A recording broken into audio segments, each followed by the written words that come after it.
Blood Moon. Mysteries.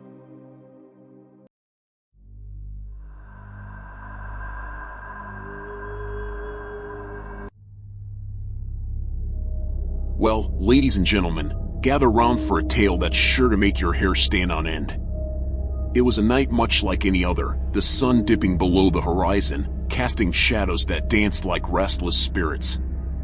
But this tale isn't just any tale, it's got a twist that'll make you question reality itself. So there I was, in front of this abandoned mansion, a real piece of work, grandeur long gone, replaced by decay that could give anyone the heebie-jeebies. Armed with my camera and phone, I was on a mission to capture the perfect shot that would set social media ablaze.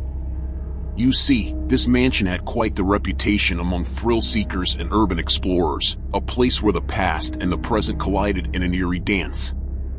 Now, as I stepped through that creaking doorway, my footsteps echoed like whispers through the empty halls.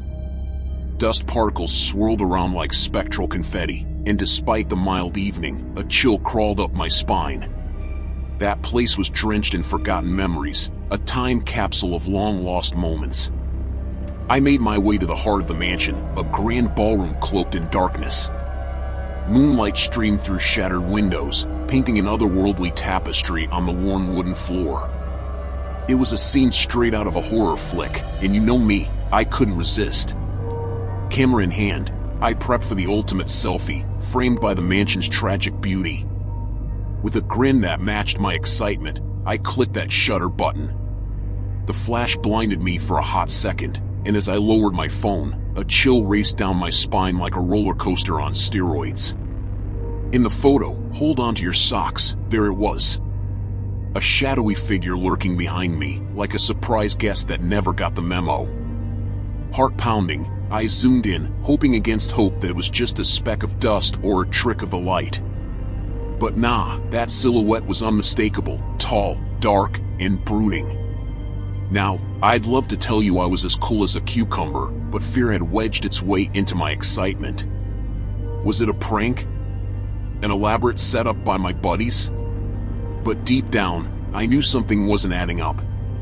There was a certain oomph to that photo, an energy that sank its teeth into my bones and refused to let go. As I ventured back outside, my heartbeat slowed to a dull roar. It had to be a glitch, a one-time scare. I swiped through the photos on my phone, hoping to find one that didn't come with its own personal specter. But as I scrolled, I felt my blood turn to ice. That shadowy figure was back, like a bad penny, but this time closer, more defined. I panicked, tapping on the photo like my life depended on it. Its face was still a blur, but I could feel its gaze, icy and malevolent. Now, this is the point where a sane person might hightail it out of there. But you know me, curiosity's my middle name. Armed with my flashlight app, I ventured back into the mansion, half expecting a zombie to jump out and say, "Gotcha." But the only thing that greeted me was silence and that creeping dread that I wasn't alone. I'll be honest, I tried to chalk it up to my imagination running wild. Maybe my mind was playing tricks on me. Maybe I was channeling my inner Scooby-Doo. But the truth has a way of gnawing at you like a hungry dog, and no matter how hard I tried, I couldn't shake the feeling that I was being watched, that something otherworldly had hitched a ride into my photos. With a shaky chuckle that only happens when you're in denial, I took one more photo. Flash on, I braved the darkness, and there it was again, that figure, closer than ever, its presence suffocating, its energy like a storm brewing in my chest. I stumbled back, my heart tap dancing like it was auditioning for Broadway. As I sprinted for the exit, my phone's battery was on its last leg, just like my sanity. I burst through the doors, gulping down the night air like it was liquid courage. My car became my salvation, the engine roaring to life like a loyal steed. I hightailed it out of there, leaving the mansion and that spectral guest in my dust.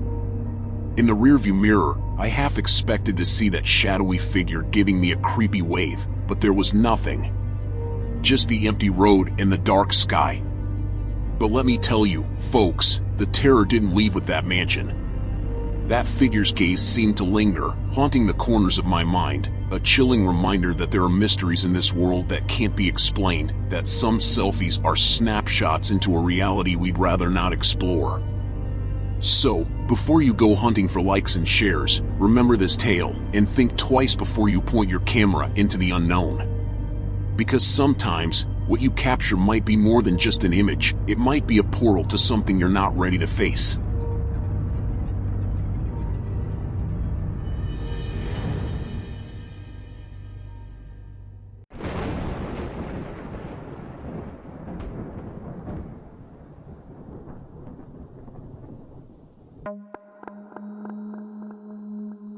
The moment I heard about the arrival of the Cursed Carnival in our quiet town, an odd sense of unease settled within me. The carnival was unlike any other I had seen before. Its attractions exuded an air of sinister charm that both drew me in and repelled me. Despite the unsettling feeling gnawing at the pit of my stomach, curiosity got the better of me, and I found myself walking toward the flickering lights and haunting melodies that permeated the night. As I stepped onto the carnival grounds, an eerie hush fell over the crowd. The air was thick with anticipation, and an unsettling fog clung to the atmosphere. My eyes were immediately drawn to the towering haunted house, a decrepit mansion with windows like hollow eyes, and a yawning doorway that seemed to beckon me forward. A shiver raced down my spine as I hesitated, but the pull was undeniable.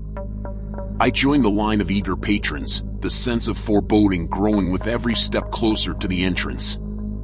Inside the haunted house, the air turned cold, and a heavy darkness enveloped me. The walls seemed to whisper as I navigated through narrow, twisting corridors. Suddenly, I found myself in a room that mirrored my childhood bedroom. My heart pounded as the room transformed, the familiar surroundings warping into a twisted version of my memories. My fears manifested before me, the shadows that had haunted my dreams, the regrets that had haunted my waking hours.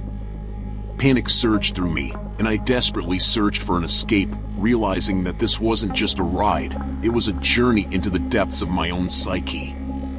I stumbled out of the haunted house, shaken and disoriented. Trying to shake off the lingering dread, I wandered toward a tent adorned with exotic symbols and velvet drapes, the fortune teller's lair. Inside, a figure cloaked in shadows sat at a table covered in tarot cards and mystical objects. As she turned her piercing gaze toward me, a chill settled over my skin. Her voice was a haunting whisper as she revealed a future filled with tragedy and despair. I laughed nervously, dismissing her words as mere theatrics, but a nagging doubt remained. The sun had set completely, and the carnival was alive with twisted delights and grotesque wonders. The funhouse mirrors caught my attention, their warped reflections calling to me like sirens. With a mixture of trepidation and morbid curiosity, I stepped before one. My reflection contorted and morphed into a nightmarish version of myself, gnarled features, hollow eyes, and a malevolent grin. I stumbled back, unable to tear my eyes away from the monstrous visage that leered at me. It was as though the mirror had peeled away the mask I wore to reveal the darkness beneath. A sense of urgency began to gnaw at me, urging me to leave the carnival behind, but it was as if the very atmosphere held me captive. The air grew thicker, and the haunting melodies took on a discordant tone. The attraction seemed to pulse with a malevolent energy, as though the carnival itself had come to life, feeding on the fears it had awakened. With a final surge of determination, I turned away from the carnival's grasp and hurried back toward the exit. The fog seemed denser now, swirling around me as if trying to keep me within its clutches. As I emerged onto the empty streets of our town, the carnival's lights faded into the distance, leaving behind a trail of unease and unanswered questions. In the days that followed, the town was abuzz with rumors and whispers. The carnival had vanished as mysteriously as it had arrived, leaving only lingering memories of the horrors it had wrought. Some claimed that the attractions were nothing more than illusions, tricks designed to play on our minds. But those who had dared to step inside the haunted house, to gaze into the funhouse mirrors, knew the truth. The nightmares I had faced within that haunted house still haunted my dreams, and the fortune teller's predictions seemed to echo in the back of my mind. And whenever I caught a glimpse of my reflection, I couldn't help but wonder if the monstrous version of myself from the funhouse mirror was lurking just beneath the surface. The Cursed Carnival had left its mark on our town, a lingering reminder that sometimes the line between reality and the macabre is far thinner than we'd like to believe.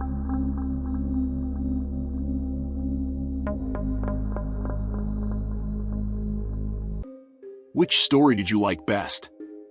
Comment, like, and subscribe. Thanks for watching. Until we meet again.